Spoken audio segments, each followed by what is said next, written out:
Hello बच्चों, here the question says that in the following question, a statement of assertion A is followed by a statement of reason R. We are given the four options.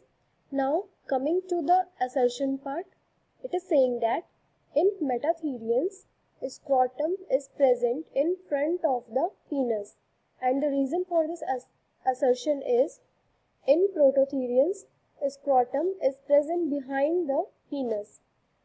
So let's see what will be the key concept here in this question. So the key concept में हम देखेंगे सबसे पहले कि mammals को divide किया गया है 3 सब क्लासेस में। पहला सब क्लास हो जाएगा हमारा प्रोटोथीरियंस का,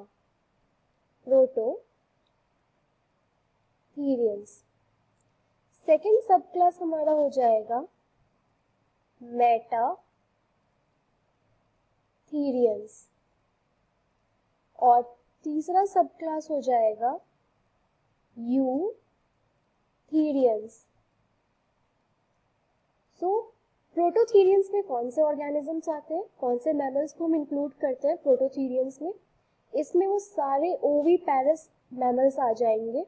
इसमें सारे एग लेइंग मैमल्स होते हैं, एग लेइंग मैमल्स, इसमें सारे के सारे एग लेइंग मैमल्स हो जाएंगे। और इनके एग्जाम्पल क्या होते हैं? इनके एग्जाम्पल हो जाएंगे प्लैटिपस। और मेटाथीरियंस में क्या हो जाएगा? मेटाथीरियंस को हम लोग मार्सुपियल्स भी कहते हैं, क्योंकि इनमें पाउच प्रेजेंट होता है जिनमें इनके बेबीज का डेवलपमेंट हो।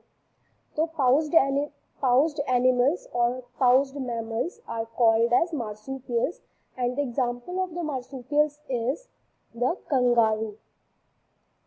ये कंगारूस होते हैं मार्सुपियल के एग्जांपल और ये मेटाथीरियंस में आते हैं। अब हम देखेंगे लास्ट वाला ऑप्शन क्या है। लास्ट वाला ऑप्शन क्या है? यूथीरियन। सो यूथीरियन हमारे होते हैं placental mammal,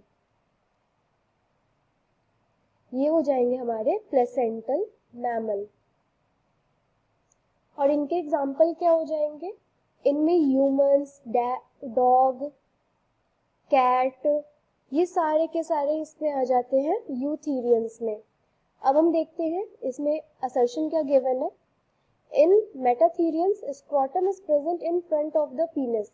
So here it is saying that in metatherians the scrotum is present in front of the penis. इसका मतलब ये हुआ कि मेटाथीरियंस में स्क्रोटम पीनस के सामने प्रेजेंट होता है। तो ये स्टेटमेंट एकदम ट्रू है, एकदम करेक्ट स्टेटमेंट है। So our assertion is correct. Now coming to the reason for this assertion is given that in prototherians scrotum is present behind the penis. Prototherians में स्क्रोटम पीनस के पीछे प्रेजेंट होता है। तो ये स्टेटमेंट गलत है। अब देखते हैं ये गलत कैसे है स्टेटमेंट। इसमें स्टेटमेंट ही गलत है क्योंकि प्रोटोथीरियंस में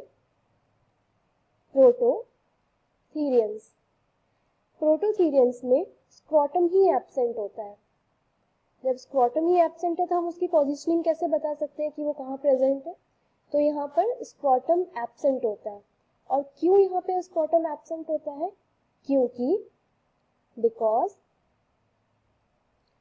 testis is present in the abdominal cavity। ये एब्डोमिनल कैविटी में प्रेजेंट होता है। तो टेस्टिस एब्डोमिनल कैविटी में है, इसलिए हम वहाँ पे स्क्रोटम एब्सेंट है। और जब स्क्रोटम नहीं है तो हम उसमें नहीं बता सकते कि उसकी पोजीशन कहाँ है। तो यहाँ पर रीजन हमारा एकदम गलत स्टेटमेंट है। तो हमारा करेक्ट आंसर क्या हो जाएगा? इसके अकॉर्डिंग हमारा आंसर हो जाएगा ऑप्शन नंबर 3। इसमें क्या गिवन है? इसमें बोल रहा है कि if assertion is true statement but reason is false then mark 3। तो हमारा करेक्ट आंसर हो जाएगा option number 3। Our answer would be option 3. Hope this would help you.